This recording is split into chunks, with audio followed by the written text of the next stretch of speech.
Hey everybody, just finished interviewing my longtime friend, Alameda County District 4 Supervisor Nate Miley on the right.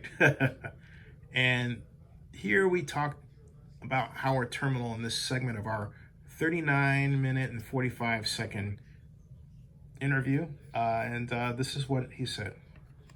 Hey, shifting gears, I want to talk about something a little bit lighter, but still nonetheless extremely important. And that has to do with the A's quest for a stadium at Howard Terminal.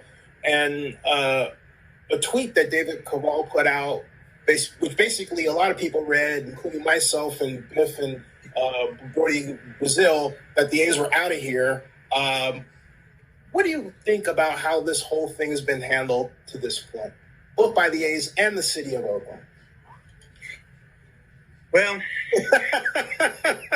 he cleans off his beard. that's a difficult question, and let me see where do I begin? I think, obviously the best location for the A's would be where they presently are at the Coliseum. I think universally, a lot of us support that. It's right on the major transportation corridor. The Highway 880, BART's nearby, AC Transit's nearby, airport's not too far away. It's perfect. The A's could build a new ballpark at the existing location and still continue to play in the old ballpark while a new one's being built. And all the amenities and development opportunities that they want to have with a stadium down at Howard Terminal, they could do that right at the existing site. But unfortunately, the A's ownership, I do feel this ownership, doesn't want to do that. They want to build a Taj Mahal and a big mega development down at Howard Terminal. And the thing is, we want to keep the A's in Oakland, but we don't want to have that at it's not like we're going to do that at without any cost or consequences. We need to make sure that the deal is a good deal in the city. The city's more or less in the driver's seat to try to control the term sheet and the deal points there. People have told me, don't look at the A's stadium as a stadium, look at it as a new development opportunity that's taking place at Howard Terminal. We need to make sure that when we get the environmental impact document back and it's completed, that we can really take a look at whether or not any impacts can be appropriately mitigated. Because clearly you and many others recognize that the Port of Oakland is the second largest port in California, the sixth largest port in the country, and I'm sure nobody wants to do anything that's going to affect the viability of that port. Because I've said to folks, the Port of Oakland, it's a working port. Oakland's not San Francisco. We're different from San Francisco. We've always been different. We're a working class city. So San Francisco doesn't have a working port. So they can have tourist lines. They can have, stadiums. They can have all that stuff on their ports, on their shores. But we have a working port, and we've got to ensure the viability of that working port. So whatever development takes place at Howard Terminal, there needs to be assurance that's built in that it's not going to impact the ability of the port to be a working port, not just presently, but into the future as well. There's one tiny, well, not so tiny bugaboo that I have to ask you about, because I was all for the Coliseum until 3 different reports that were issued just last year surfaced in my face about the rising groundwater issue that goes from East Oakland all the way down to the airport. And, it's, no pun intended, or some pun intended, it's high time we did something about it, right? Yeah. When are we going to have that massive project? Because, if we had the Coliseum redevelopment area with 6,000 acres, we could raise the money ourselves to fix it. Yeah. But now, well, enough of me. What say you? What do we do? Because that's why I'm not favoring. That's why I turned around and said, hey, wait a minute. We got to fix that thing down there before we do anything. Yeah.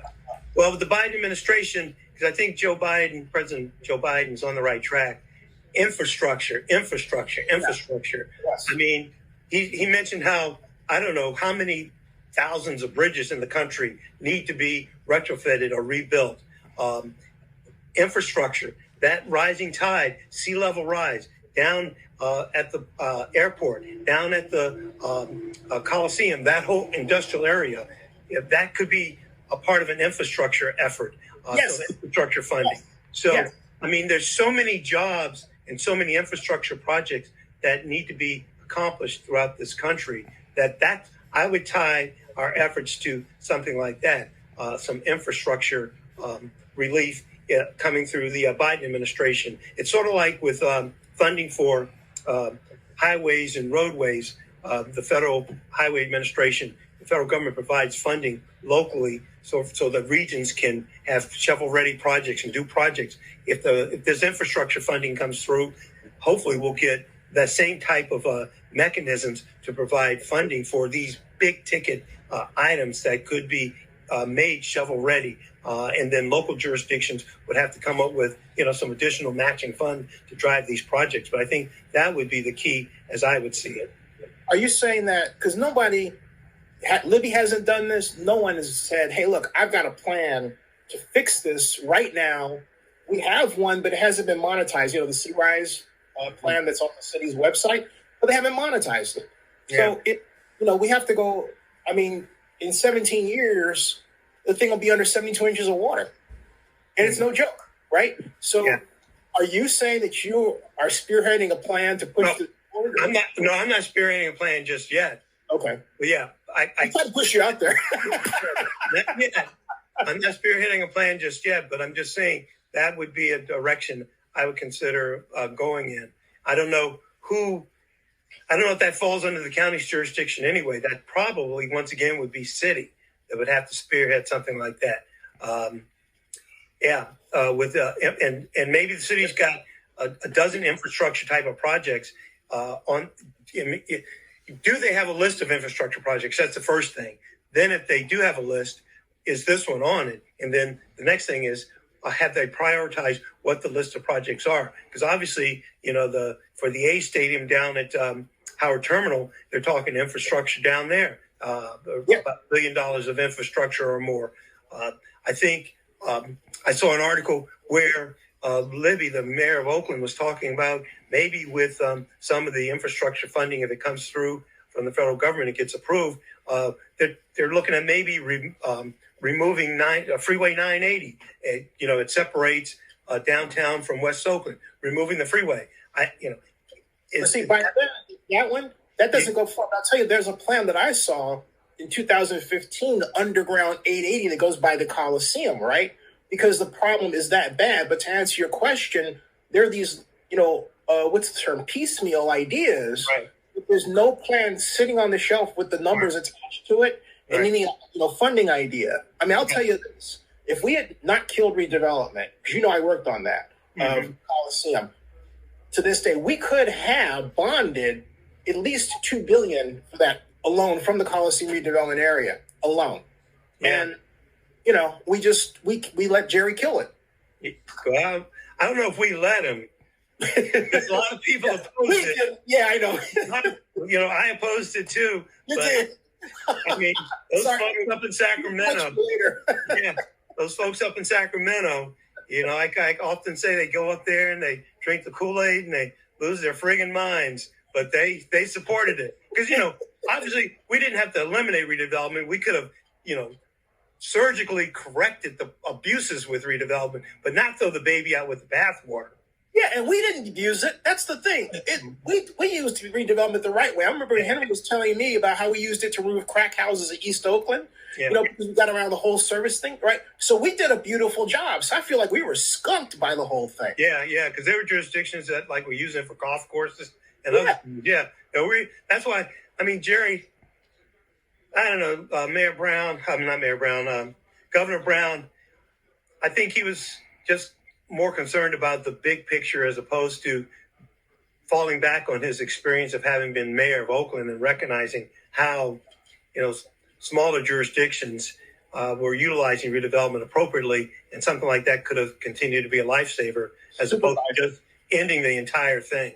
Supervisor, regard en face, as I say in French. Look at my face. Do you realize that Jerry, last year early, got on a radio program and said that he did not want redevelopment subsidization to go to housing for low-income people and affordable housing in downtown for the 10K project? He said that. He had the temerity to say it. So I'm thinking, wait a minute. You mean to tell me you actually got rid of redevelopment because you didn't like that it was being used to make homes affordable? Think about that. Yeah. He said this stuff twice. Yeah, and we can see the legacy of that folly. We've got more people homeless. Yep. Instead of having a downtown ball stadium, which we could have had, we don't have a downtown A's stadium. We could have had that resolved. The A's would have built their stadium downtown Oakland. That's where they were going to go.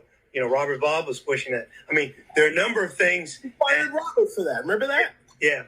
So there are a number of things, but for the desires of our former mayor of Oakland, Governor Brown, who became Governor Brown again, yeah, we could have probably had a different story. But anyway, that's water under the bridge at this point. So yes, with the A's at Howard Terminal, I still don't. I think the A's are doing what they have to do.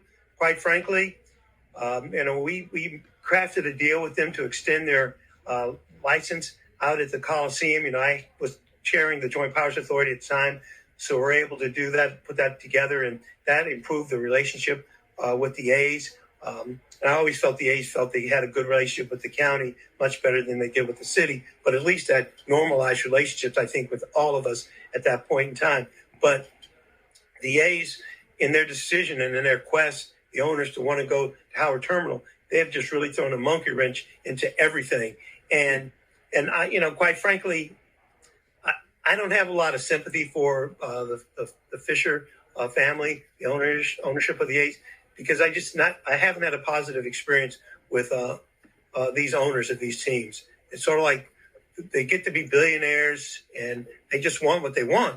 And I mean, if they can't get it here in Oakland, they go somewhere else where they can get it.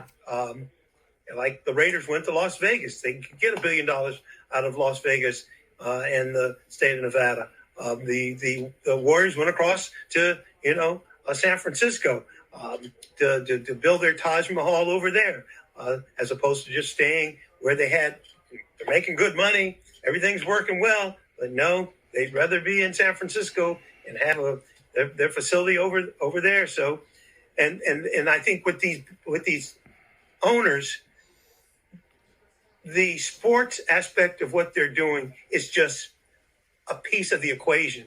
What they're doing now is building these big developments, and sports is just a piece of it.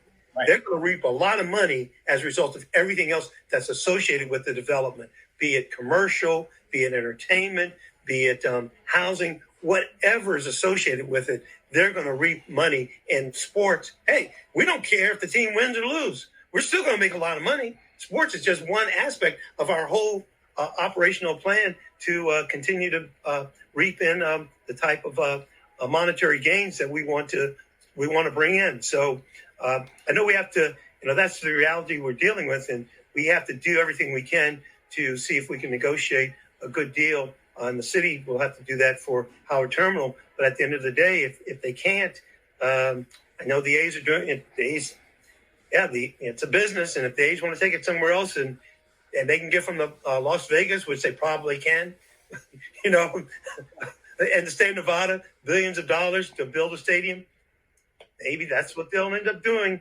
Because the owners want to do that. Yeah, I got to ask you, has the city talked with you about basically taxing agencies and how the county will be impacted by a district at Howard Terminal? Because the old saw, basically we used to engineer pass-through agreements, right? When you're going to do tax increment financing. Well, we're back to that again, but I don't see any evidence the city has calculated that. I have approached that. I have, but I don't see where the city has done squat. Tell me I'm wrong. I'd love to be wrong. Yeah, you're wrong. The city has approached us, but they haven't given us the numbers. We're waiting for the numbers. So, yeah. So they say they have, and I can only take them at face value. Wait, dude, We haven't gotten the numbers yet to analyze. Isn't that Nate? I've done this for decades. Isn't that little bass awkward? You gotta have the numbers first, right? I mean, come on. It's like you said it, I didn't, right? I'm just happy to oh yeah, but you say they didn't have any numbers. What do they have? Like straw people? It's like yeah. Maybe. Like I said, we haven't seen the numbers, but they tell us they have the numbers. So we're just, as a county, we're waiting to get those numbers so we can analyze it. Wow. So they haven't shared the tax income and revenue potential with you? No. What? No.